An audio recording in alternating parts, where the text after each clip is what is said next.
Chapter 15, Pieces of the Puzzle.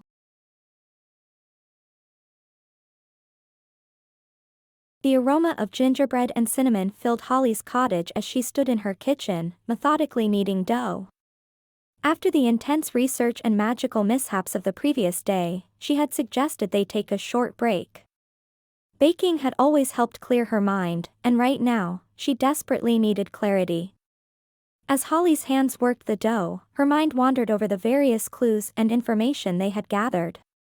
The rhythm of kneading seemed to sync with her thoughts, each press and fold bringing disparate pieces of the puzzle closer together. Suddenly, Holly's eyes widened. "Jack," she called out, her voice filled with excitement. "Jack, I think I've got it." Jack hurried into the kitchen, a concerned look on his face. "What is it? What's wrong?" "Nothing's wrong," Holly said, a grin spreading across her flour-dusted face. "Everything's right. I think I understand how it all fits together." Quickly washing her hands, Holly led Jack to the living room. With a wave of her wand, she conjured a large, shimmering board in midair. "We need to visualize this," she explained, her eyes shining with enthusiasm.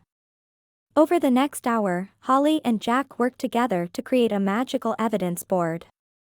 Glowing strands connected floating images and notes, forming a complex web of information. As they worked, the full picture of what was happening in Mary Hollow began to emerge. "Look here," Holly said, pointing to an image of Mayor Kringle. The mayor was planning to modernize some of Mary Hollow's magical practices, right? But what if that wasn't all? Jack nodded, following her train of thought. "His plans must have posed a bigger threat to the Guardians than we realized." Holly agreed, adding another strand to the board. "Exactly. And here's where it gets interesting. Remember what Ginger Snapdragon told us?" The mayor mentioned balancing the scales. What if he had discovered something about the fundamental magic of Mary Hollow? As they continued to connect the dots, a troubling realization dawned on them. The mayor's plans hadn't just been about updating a few old traditions, they had threatened the very core of what the Guardians were protecting. "But that doesn't explain the tree's power failure," Jack mused, his icy brow furrowed in concentration. Holly bit her lip, thinking hard. What if that was an unintended consequence? Look at the timeline we've created. The tree lost its power after the mayor's death. What if the Guardians' actions somehow disrupted the magical balance of Mary Hollow? Jack's eyes widened as he grasped the implications. Of course! The eternal Christmas magic of Mary Hollow must be maintained by some sort of equilibrium. If the Guardians used powerful, ancient magic to remove the mayor, it could have thrown everything off balance. As they continued to analyze the evidence, a chilling conclusion began to form. The Guardians of Yuletide weren't just trying to preserve old traditions, they were after something much bigger. "Jack," Holly said slowly, her voice filled with a mix of awe and fear, "I think the Guardians are trying to amplify Mary Hollow's magic. Not just preserve it, but make it stronger, more far-reaching." Jack nodded grimly. "It fits with what we've learned about the ancient spells they're using." "But why? What's their ultimate goal?" As Holly stared at the evidence board, an old memory stirred in the back of her mind. "Wait a minute," she murmured, her eyes unfocusing slightly as she tried to recall. "There's an old Mary Hollow legend, something my grandmother used to tell me." She closed her eyes, concentrating hard. When she opened them again, they were shining with realization. "The legend of the eternal Yule," she exclaimed. "It's a story about the founding of Mary Hollow.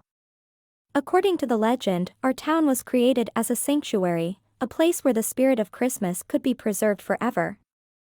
Jack leaned in, intrigued. "Go on," he urged. "But here's the thing," Holly continued excitedly, "the legend says that one day, when the world needed it most, Mary Hollow's magic would expand, covering the entire world in eternal Christmas cheer. A heavy silence fell between them as the implication of Holly's words sank in. "You don't think?" Jack began, his voice hushed. Holly nodded solemnly. "I think that's exactly what the Guardians are trying to do. They're not just protecting Mary Hollow, they're trying to fulfill the prophecy. They want to spread our eternal Christmas to the whole world." As they absorbed this staggering realization, Holly's mind raced with implications. "Jack, think about it. If they succeed, it wouldn't just be about endless winter and Christmas decorations. They'd be forcing the magic of Mary Hollow onto the entire planet. The joy, the wonder, but also the isolation, the secrets, everything." Jack's face was grim. "And the magical imbalance would be catastrophic. The world isn't designed to handle that kind of concentrated Christmas magic. It could lead to reality warps, time distortions, who knows what else." Holly started pacing, her hands gesticulating as she thought out loud. "But why now? What's changed that's made the Guardians decide to act on this ancient legend?" Jack considered for a moment. "Maybe it's not just about Mary Hollow anymore. You said the legend mentions when the world needed it most. What if the Guardians believe that time has come?" Holly's eyes widened. "Of course. With all the conflicts and problems in the outside world, they might think they're doing everyone a favor. Bringing eternal Christmas cheer to a troubled planet. A forced utopia," Jack murmured. "Born of good intentions, but potentially disastrous." As they continued to refine their theory, adding more connections to their magical evidence board, a soft chime echoed through the room. Jack reached into his pocket, pulling out a small, icy crystal. Its surface was covered in swirling, frost-like patterns that were rapidly changing. "It's a message from the council," Jack explained, his eyes scanning the shifting patterns. As he decoded the message, his face grew increasingly grave. "What is it?" Holly asked, anxiety creeping into her voice. "What does it say?" Jack looked up, his icy blue eyes filled with urgency. "The council has detected a massive surge of magical energy building around Mary Hollow. They say it's unlike anything they've ever seen before.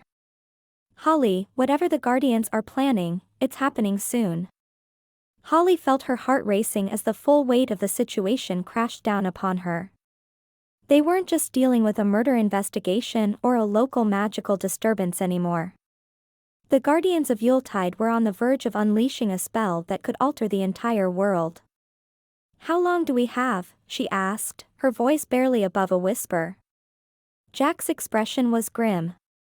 "Based on the energy readings, less than 48 hours. Holly's mind reeled. Less than 2 days to stop a group of powerful, well-organized mages from casting a world-altering spell. Less than 2 days to save not just Mary Hollow, but potentially the entire global balance of magic. "We need a plan," she said, forcing her voice to remain steady. "And we need help. Jack, is there any way the council can send reinforcements?" Jack shook his head, frustration evident in his voice. "The message says they're mobilizing, but it'll take time for them to breach Mary Hollow's magical barriers. We're on our own for now." Holly took a deep breath, squaring her shoulders. "Then we'll have to make do with what we have. We know who some of the Guardians are. We have an idea of what they're planning. And we have each other." Jack reached out, taking Holly's hand in his. The coolness of his touch was comforting, grounding. "You're right," he said, a determined glint in his eye. "We can do this. We have to." They turned back to their magical evidence board, minds racing to formulate a plan. Holly couldn't shake a sense of bittersweet irony.